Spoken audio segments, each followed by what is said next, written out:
नमस्कार बच्चों, welcome back to my YouTube channel base of education Mantra. तो प्यारे बच्चों, आज की इस वीडियो में हम बात करने वाले हैं एक नई सीरीज के बारे में जिसका नाम है फास्ट रिवीजन। यानी इस वीडियो में हम लेकर आए हैं आपके लिए मोस्ट इंपॉर्टेंट क्वेश्चन जो आपके एग्जाम के दृष्टिकोण से बहुत ही महत्वपूर्ण है। तो यह जो चैप्टर हमारी है ये ज्योग्राफी के चैप्टर 6 यानी कि विनिर्माण उद्योग के बारे में। तो जैसा आप सभी जानते हैं कि आपके सामने जब नाम आता है विनिर्माण उद्योग तो आप सोचते हैं कि ये क्या है, किसके बारे में पढ़ना है हमें। तो सबसे पहले आप तो ये दिमाग से निकाल दीजिए कि विनिर्माण का तात्पर्य क्या है। यानी आपको इस चैप्टर में केवल उद्योग के बारे में पढ़ना है। उद्योग क्या है, कारखाना है, कारखाना क्या है, फैक्ट्री।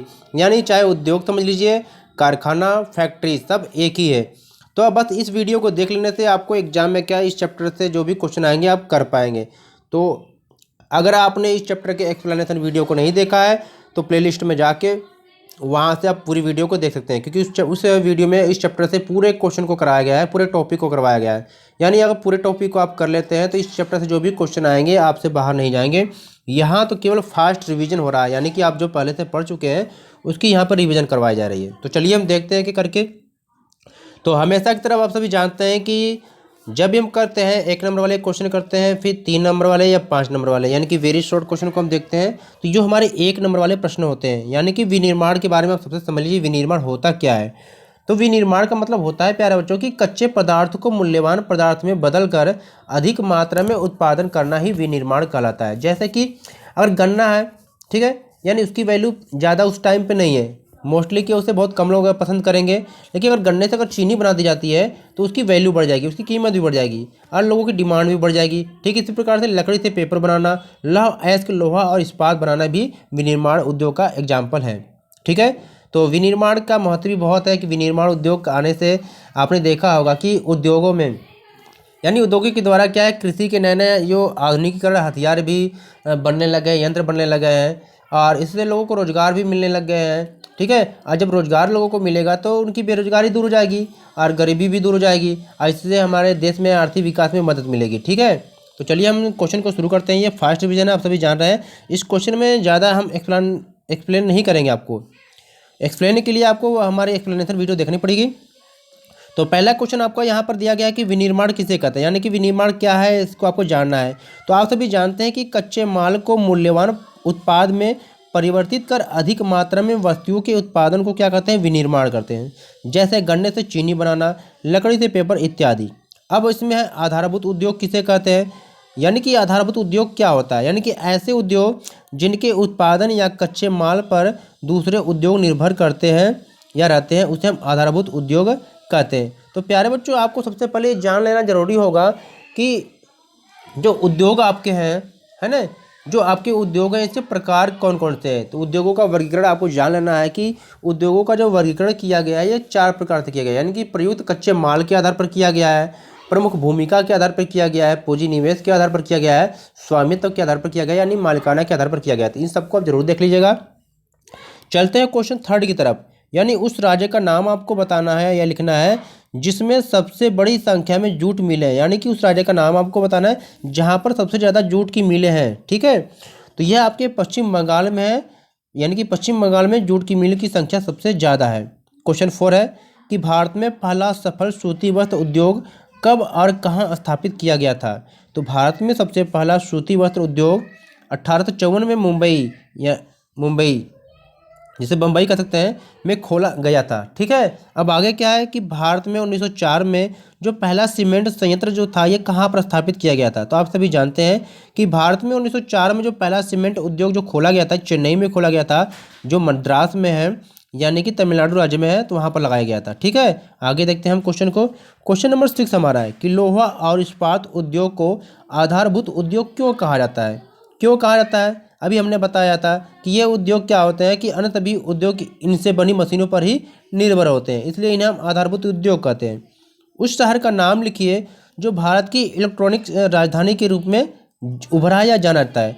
तो जो बेंगलुरु है, जो बेंगलोर में है कर्नाटक राज्य में, ये भारत की इलेक्ट्रॉनिक राजधानी के रूप में उभरा, यानी कि इसे इलेक्ट्रॉनिक राजधानी के रूप में जाना जाता है। उस उद्योग का नाम आपको बताना या लिखना है जो चूना पत्थर को एक प्रमुख कच्चे माल के रूप में उपयोग करता है। तो आप सभी बता सकते हैं बड़ी आसानी से कि जो सीमेंट उद्योग है ये चूना पत्थर को अपने प्रमुख कच्चे माल के रूप में प्रयोग करता है। ठीक है, आगे देखते हैं क्वेश्चन नंबर 9, भारत में अग्रणी चीनी उत्पादक राज्य का नाम लिखना है। तो आप सभी जानते हैं कि उत्तर प्रदेश में जो देश का जो अग्रणी जो चीनी उत्पादक राज्य है ये उत्तर प्रदेश है। ठीक है। अगला क्वेश्चन है कि भारत के किस प्रदेश में लोहा व इस्पात उद्योग का सर्वाधिक केंद्र है। ठीक है। तो ये छोटा नागपुर का जो पठार है या पठारी क्षेत्र है, इसमें जो लोहा व इस्पात उद्योग का सर्वाधिक संकेंद्रण है। क्वेश्चन नंबर 11 है कि किसी प्रदेश में उद्योग की अवस्थिति को प्रभावित करने वाला सबसे महत्वपूर्ण कारक कौन सा है। यानी कारक तो है कई है, लेकिन उनमें सबसे महत्वपूर्ण कौन सा, तो ये आपको बताना है। तो यहाँ पर आपको लिखना पड़ेगा कि किसी उद्योग की अवस्थिति का निर्धारण उसकी जो न्यूनतम उत्पादन लागत से निर्धारित होती है। यानी कि कोई किसी भी सामान को बनाने में कम से कम अगर लागत लगती है तो वो वस्तु बहुत ही अच्छी होगी। अच्छी का मतलब ये है कि जब उसकी कीमत कम से कम होगी तो उसे बेचने में हम उसकी कीमत कम रख सकते हैं। ठीक है। अगर किसी वस्तु के निर्माण में ही लागत ज़्यादा हो जाए तो उस वस्तु को बेचना बहुत मुश्किल हो जाता है, क्योंकि उसकी कीमत भी बढ़ जाएगी फिर। क्वेश्चन 12 है कि उद्योगों की स्थापना को प्रभावित करने वाले कारक कौन कौन से हैं। तो हम देखते हैं कि उद्योगों की स्थापना को प्रभावित करने वाले कारक कई हैं। कच्चे माल की उपलब्धता, श्रमिक, पूंजी, बाजार, शक्ति के साधन यानी कि बिजली, वित्तीय संस्थाएं इत्यादि। यानी कि आप सभी जानते हैं कि जो फैक्ट्री मालिक होते हैं वे अपने उद्योग को वहीं पर लगाना चाहते हैं जहां पर उनको सारी सुविधाएं मिल सके। यानी कि कच्चा माल मिल सके, सस्ते श्रमिक मिल सके, बिजली की सुविधा मिल सके, बाजार मिल सके, इत्यादि सारी सुविधाओं को देखकर ही वहाँ पर फैक्ट्री लगाया जाता है। अब हम करने वाले 2 या 3 अंक वाले जो प्रश्न होते हैं, शॉर्ट क्वेश्चन है, उसको चलिए देखते हैं। तो पहला क्वेश्चन यहाँ पर दे रखा कि किसी प्रदेश में औद्योगिक अवस्थिति को प्रभावित करने वाले किन्हीं कारकों की व्याख्या करना है। तो आप सभी जानते हैं कि उद्योगों की स्थापना स्वभावतः बहुत जटिल है और इनकी स्थापना कच्चे माल की उपलब्धता, श्रमिक, पूंजी, शक्ति के साधन तथा बाजार आदि की उपलब्धता से प्रभावित होती है।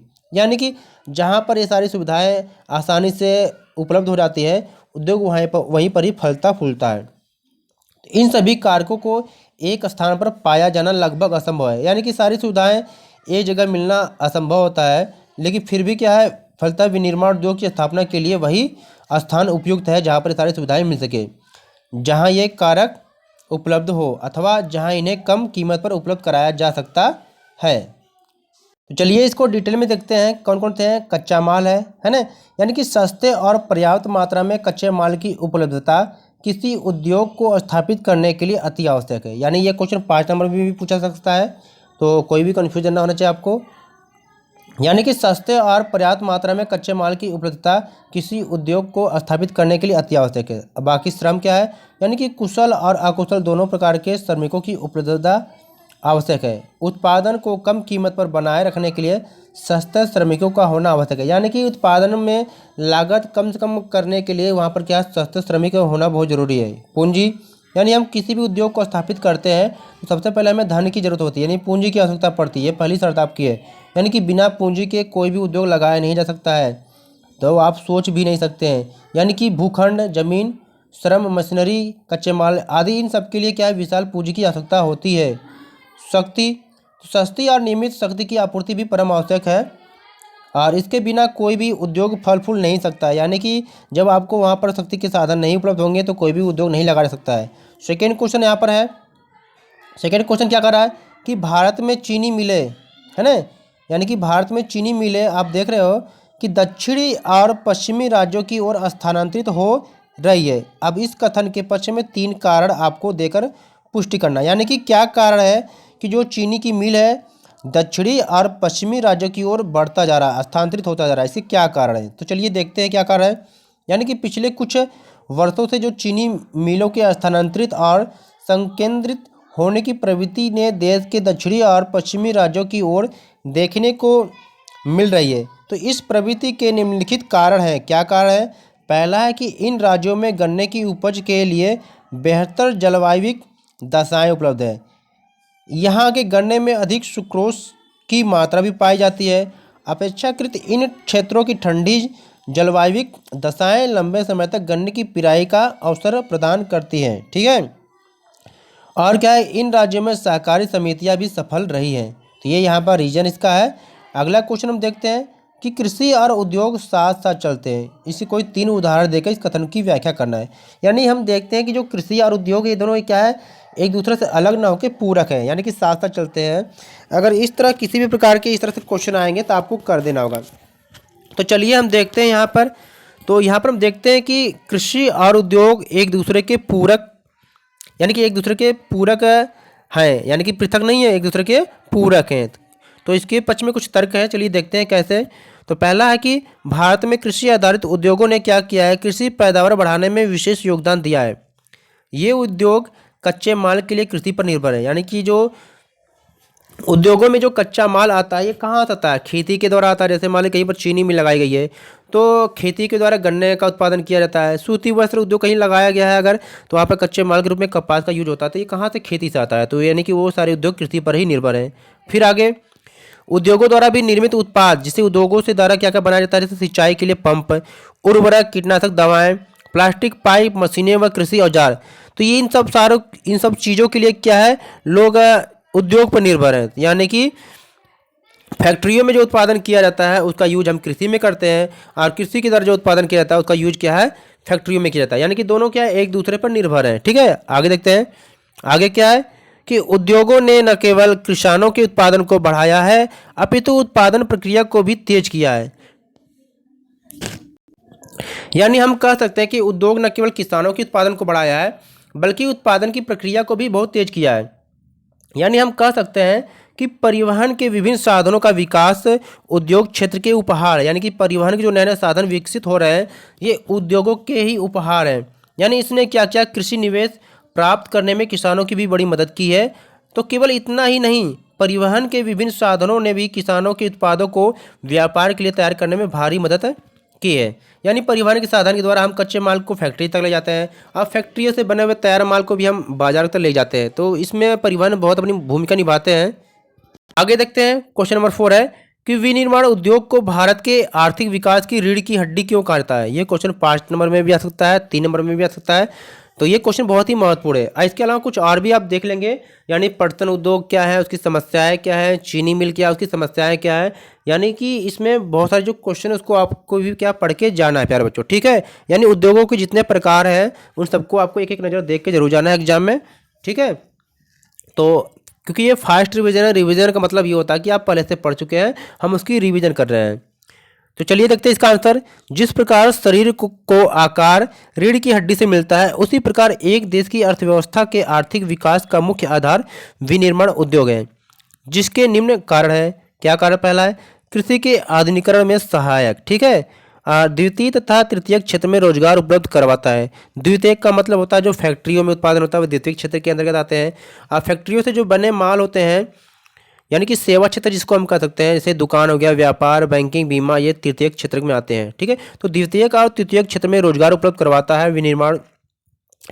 इससे फिर क्या होता है कि विदेशी मुद्रा भी प्राप्त की जाती है। भाई जो कोई सामान उत्पादन किया जाता है उसको विदेशों में भेजा जाएगा तो उससे क्या विदेशी मुद्रा प्राप्त नहीं होगी, होगी नहीं।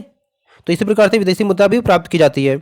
आगे, बेरोजगारी और गरीबी को भी दूर करने में सहायक है। यानी कि जब हम सबको रोजगार मिलेगा तो बेरोजगारी दूर होगी, बेरोजगारी दूर होगी तो लोगों को गरीबी को भी कम किया जा सकता है।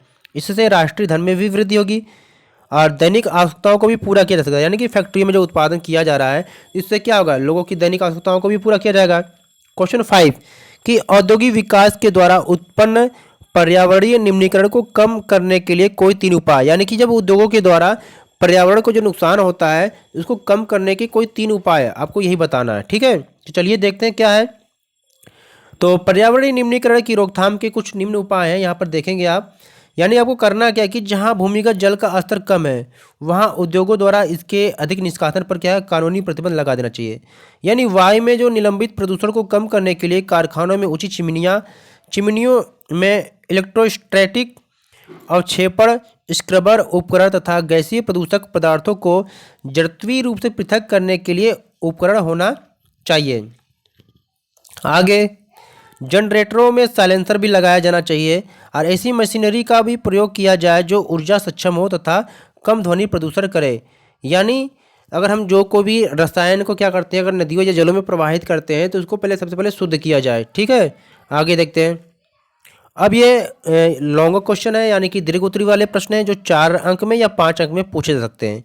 तो चलिए देखते हैं कि पश्चिमी बंगाल में जो हुगली नदी है द्रोणी के साथ जूट मिलों की अवस्थिति के लिए उत्तरदायी किन्हीं 5 कारकों की व्याख्या करना। यानी कि आप देख रहे हैं कि जो जूट मिल है ये कहाँ पर, हुगली नदी के पास जो स्थित हो रहे हैं, तो इसके लिए उत्तरदायी जो 5 कारक कौन से आपको बताना है। तो पहला हम देख रहे हैं, यानी हुगली नदी द्रोणी में पटसन उद्योग, जूट उद्योग कह लीजिए या पटसन, दोनों एक ही है, संकेंद्रण के लिए निम्नलिखित कारक उत्तरदायी हैं। क्या है? पटसन उत्पादक क्षेत्रों की निकटता, यानी कि वहाँ पर क्या है, जो पटसन है वहाँ पर क्या है, वहाँ आसानी से मिल जाता है। और हुगली नदी द्रोणी पटसन का एक प्रमुख उत्पादक क्षेत्र है, यानी कि पटसन मिलों को, जो पटसन जो है कहाँ पर, निकटवर्ती इलाकों से सहज और सस्ता सुलभ मिल जाता है, यानी कि वहाँ पर सस्ता और सुलभ रहता है। आगे क्या है कि परिवहन जल, जो परिवहन जल यहाँ पर है, इस क्षेत्र में संस्था जल परिवहन, सड़क व रेल जाल फैला हुआ है, जिसके माध्यम से कच्चे माल को क्या है, मिलों तक तथा मिलों से तैयार माल को बाजार तक आसानी से पहुंचाया जा सकता है। आगे क्या है कि श्रम जो है पश्चिम बंगाल तथा समीपवर्ती राज्यों जैसे उड़ीसा, बिहार, झारखंड व उत्तर प्रदेश से सस्ता श्रम बहुत मात्रा में उपलब्ध हो जाता है, यानी कि जो इसके जो निकटवर्ती जो है राज्य है वहाँ से जो है जो सस्ते श्रमिक बड़े आसानी से मिल जाते हैं। और कोलकाता जो देश है एक सबसे बड़ा नगर है जहाँ पर बैंकिंग और बीमा की सुविधाएं भी उपलब्ध है। अगला है कोलकाता देश का जो प्रमुख पत्तन है, यानी कोलकाता जो है ये देश का एक प्रमुख पत्तन है, यानी कि जहाँ पर पानी की जहाज़ों को एक देश से दूसरे से भेजा जाता है समुद्र के रास्ते, यानी कि जहाँ पर क्या पटसन से जो बनी वस्तुओं को क्या है, निर्यात करने की सभी सुविधाएं उपलब्ध है। निर्यात का मतलब होता है अपने देश से माल को दूसरे देश को भेजना, निर्यात करते हैं। ठीक है, इसी का अगर हम दूसरे देश से माल अपने देश में मंगाते हैं तो इसी को कहते हैं आयात।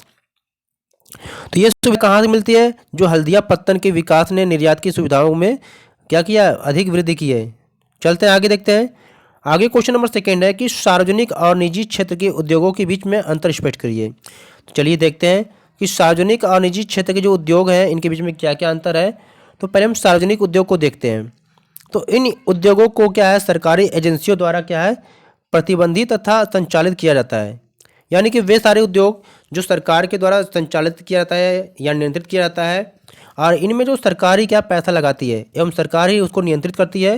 तो जैसे भारत हैवी इलेक्ट्रिकल लिमिटेड तथा steel authority of India limited, ये क्या है, सार्वजनिक क्षेत्र के उद्योग हैं।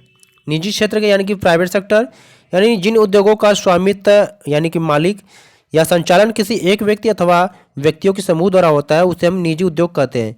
जैसे टिस्को हो गया, बजाज ऑटो लिमिटेड हो गया। ठीक है, आगे देखते हैं। क्वेश्चन नंबर थर्ड है कि कच्चे माल के स्रोत के आधार पर उद्योगों का वर्गीकरण कीजिए और वह किस प्रकार एक दूसरे से भिन्न है। तो यानी बहुत सारे आप उद्योग के जो जो प्रकार है उसको आप देख लेंगे प्यारे बच्चों, क्वेश्चन आपको बन जाएंगे, वहाँ से मिल जाएंगे। यानी कैसे आपको ऐसा पूछा जा सकता है कि कृषि पर आधारित किन्हीं 2 उद्योगों के नाम लिखिए, क्योंकि 3 नंबर के क्वेश्चन आपके यहाँ से बनेंगे, 1 नंबर के क्वेश्चन आपको यहाँ से बनेंगे कि कृषि पर आधारित किन्हीं 2 उद्योगों के नाम लिखिए, खनिज पर आधारित किन्हीं 2 उद्योगों के नाम लिखिए। तो ये आपको पता होना चाहिए। ठीक है, तो चलिए देखते हैं कि कच्चे माल के स्रोत के आधार पर उद्योगों को 2 भागों में बांटा गया है। तो जिसमें से आपका एक है कृषि आधारित उद्योग, दूसरा क्या है, खनिज आधारित उद्योग। तो कृषि आधारित उद्योग क्या है, यानी कि जो उद्योग क्या है कृषि से कच्चा माल प्राप्त करते हैं, यानी कि जो उद्योग कृषि से कच्चा माल प्राप्त होता है उसे हम कृषि आधारित उद्योग कहते हैं, जिसमें सूती वस्त्र आ गया, चीनी आ गया, चाय, कॉफी, रबड़ इत्यादि। तो आपको ये पता होना चाहिए, एग्जाम्पल में आपसे यही उदाहरण पूछा जाएगा। और खनिज आधारित उद्योग क्या है, जो खनिजों को कच्चे माल के रूप में प्रयोग करते हैं, जैसे लोहा, इस्पात, सीमेंट, मशीन, औजार बनाने वाले उद्योग इत्यादि। तो ये सब आपको पता होना चाहिए, आपके क्वेश्चन पूछा जाएगा एग्जाम में। अब इन दोनों के बीच में अंतर क्या है, कृषि आधारित उद्योग और खनिज आधारित उद्योग, इन दोनों में अंतर क्या है, चलिए देखते हैं। यानी कृषि आधारित उद्योग क्या है, कृषि उत्पादों से अपना कच्चा माल प्राप्त करते हैं, जबकि खनिज आधारित उद्योग क्या है, अपना कच्चा माल खनिजों से प्राप्त करते हैं। दूसरा है सूती वस्त्र, जूट, सिल्क तथा ऊनी वस्त्र उद्योग अपने लिए कच्चा माल कृषि जगत से लेते हैं। और रबड़, चीनी, कॉफ़ी, चाय और खाद्य तेल भी कृषि आधारित उद्योगों की देन है। और लोहा और इस्पात, सीमेंट, मशीनें, उपकरण, औजार, पेट्रो रासायनिक आदि जो क्या है खनिज आधारित उद्योगों के उदाहरण हैं। तो यहाँ पर आप देख लिए हैं। आगे है क्वेश्चन नंबर 4 कि आरंभिक वर्षों में यानी कि शुरुआती वर्षों में सूती वस्त्र उद्योग क्या है महाराष्ट्र तथा गुजरात में ही क्यों संकेंद्रित था, कोई 4 कारण देकर आपको स्पष्ट करना है। यानी कि शुरू में जो उद्योग थे आपके महाराष्ट्र तथा गुजरात में ही क्यों लगाए जाते थे, इसके क्या कारण आपको बताना है, कोई 4 उदाहरण देना है। तो चलिए देखते हैं। तो आरंभिक वर्षों में महाराष्ट्र और गुजरात राज्यों में सूती वस्त्र उद्योग के विकास के निम्नलिखित कारण थे। क्या कारण थे? पहला आपका था इसमें से कि कपास की उपलब्धता, यानी कि यहाँ पर कपास की उपलब्धता बहुत आसानी से उपलब्ध हो जाता था। यानी कि महाराष्ट्र और गुजरात राज्य कपास की पेटी में आते हैं, यानी कि यहाँ पर कपास की मात्रा बहुत ज़्यादा है, यानी कि कपास का उत्पादन यहाँ पर होता है, क्योंकि कच्चे माल के रूप में कपास बहुतायत में कम दामों में उपलब्ध होता है, यानी कि यहाँ पर सस्ते दाम में कपास मिल जाता था। और ये राज्य क्या परंपरागत कपास उत्पादक राज्य हैं। जो काली मिट्टी होती है यह कपास के उत्पादन के सर्वोत्तम होती है, और इन राज्यों में काली मिट्टी पाई जाती है। सेकेंड क्या है यहाँ पर? बाजार, यानी कि बाजार यहाँ पर यानी कि सूती वस्त्र अपने में आदर्श और पहनने में सुविधाजनक होती है, और इन गर्म और आर्द्र जलवायु वाले राज्यों में जो सूती वस्त्र और भी अधिक सुविधाजनक होते हैं। तो सूती वस्त्रों की मांग भारत में सर्वत्र पाई जाती है। प्रारंभिक दिनों में स्थानीय बाजार आपूर्ति के लिए सक्षम हुआ करते थे, यानी कि प्रारंभ में यहाँ पर बाजार बड़े ही सक्षम थे। यहाँ पर आगे हम देखते हैं क्या है? श्रम। श्रम का क्या है तात्पर्य यहाँ से है कि यह राज्य क्या है? पर्याप्त जनसंख्या वाले हैं, यानी कि महाराष्ट्र गुजरात ये पर्याप्त जनसंख्या वाले राज्य हैं, और इन राज्यों में जो सस्ता और बहुतायत में श्रमिक उपलब्ध है, यानी कि यहाँ पर सस्ते श्रमिक मिल जाते थे। फिर परिवहन की बात हम करते हैं कि परिवहन का मतलब है कि सड़क और रेल परिवहन की सुविधाएं इन राज्यों में पहले से ही उपलब्ध रही हैं, यानी कि महाराष्ट्र और गुजरात में रेल परिवहन की सुविधाएं बहुत पहले से थी।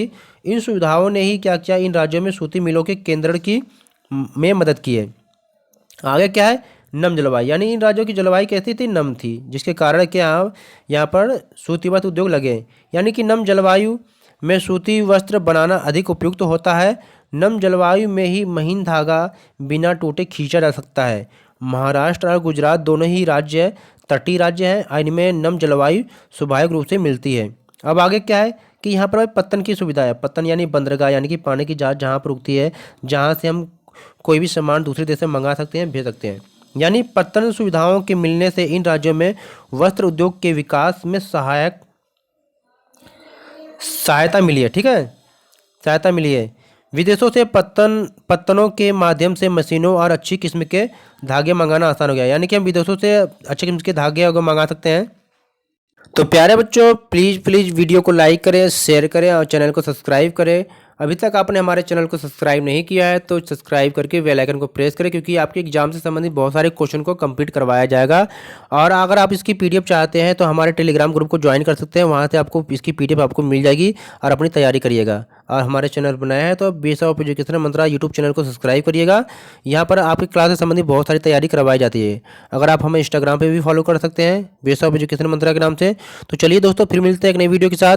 तो अगर आपने हमारे सभी चैप्टर के टर्म 2 के एक्सप्लेनेशन वीडियो नहीं देखा है तो प्लेलिस्ट से जाके वहाँ पर देख लीजिए, या तो इस डिस्क्रिप्शन बॉक्स में भी हम दे देंगे, वहाँ से भी आप देख लेंगे। ओके, गुड बाय बच्चों, फिर मिलते हैं एक नई वीडियो के साथ।